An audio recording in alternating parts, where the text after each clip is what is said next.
One of the fundamentals of responsive design is understanding the idea of a viewport. The viewport is what determines the size of the HTML element, and it works exactly as you'd expect on a desktop browser. So as you can see, as I resize the window here, the page is responding. That's because on a desktop browser, the viewport is the window. You can see at the smaller width here, the page is still responding quite nicely to the size of the window. So you'd expect that when we look at this on a mobile browser, we'd get a nice looking layout. So let's have a look. And so we're not getting this nice layout that we've got over here.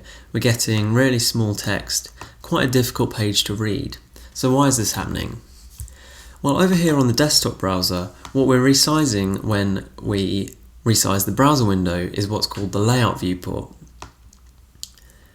On a mobile, you can't change the size of the window, and actually you can't change the size of the layout viewport. The only way you can change the size of the layout viewport on a mobile is by changing the orientation, and that doesn't actually work in all cases, and we'll talk more about that later on. So the viewport that mobiles manipulate is called the visual viewport, and that's just the part of the page that the user is looking at the moment. And the visual viewport is kind of a window through which we look at the layout viewport. So the layout viewport never moves, and that's where the content really lives. So let's look at a quick diagram of this.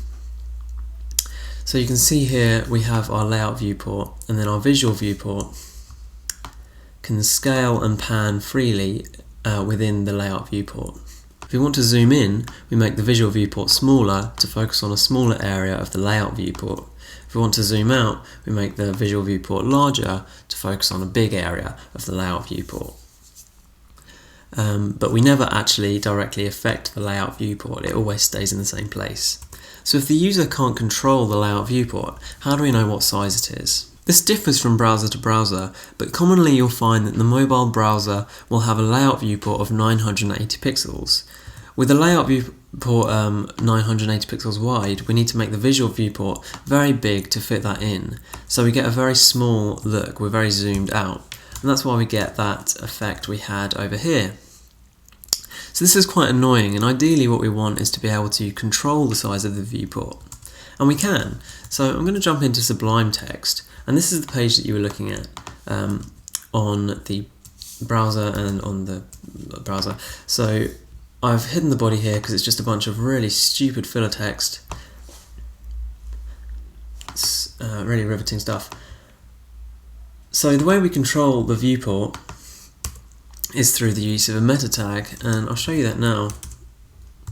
So we say meta, we give it a name of viewport so it knows what we're talking about, and we give it a content, if I can spell, content of width, and we can define the width that we want to give it. So let's give it a width of 400 pixels, making sure to close that tag, and then let's look at it again on our mobile browser. And you can see now it's much more suited to the mobile device.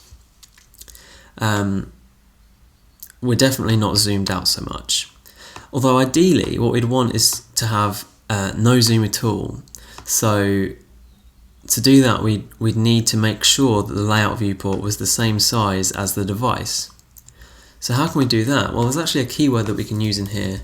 We just say width equals device hyphen width. And then if we look at it, it's going to look quite similar, but you can see it's a width that's more suited to this device.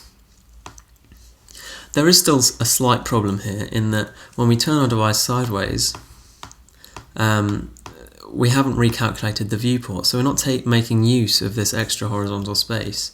What we've done is we've just zoomed in. And again, we don't want any zoom at all until the user decides to zoom. So to make use of this extra horizontal space, we're going to enforce this idea of no zoom.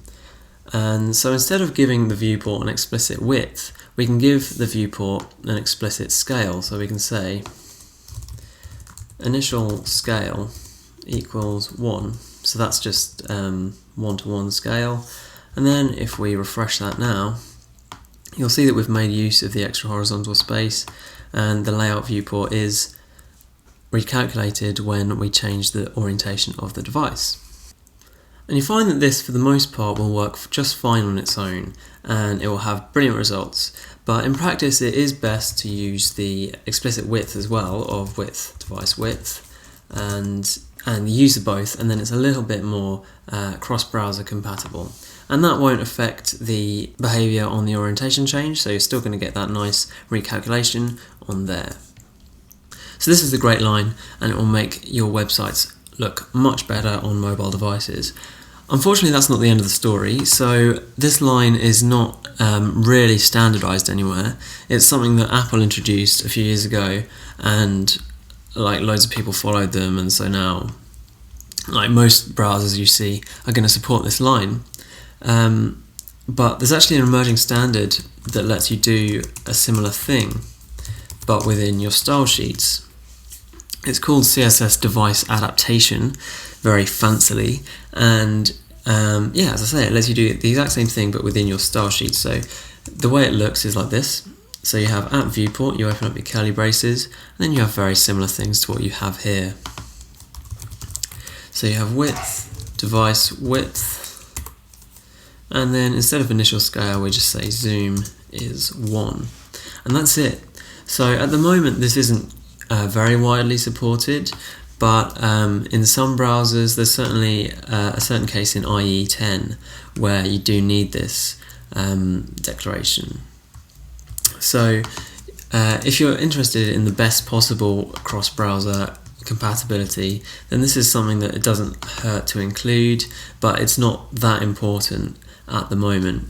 Because it's still very new and it's not very widely supported, you will still want to use your browser, your vendor prefixes, so MS for Microsoft, and -O- for Opera.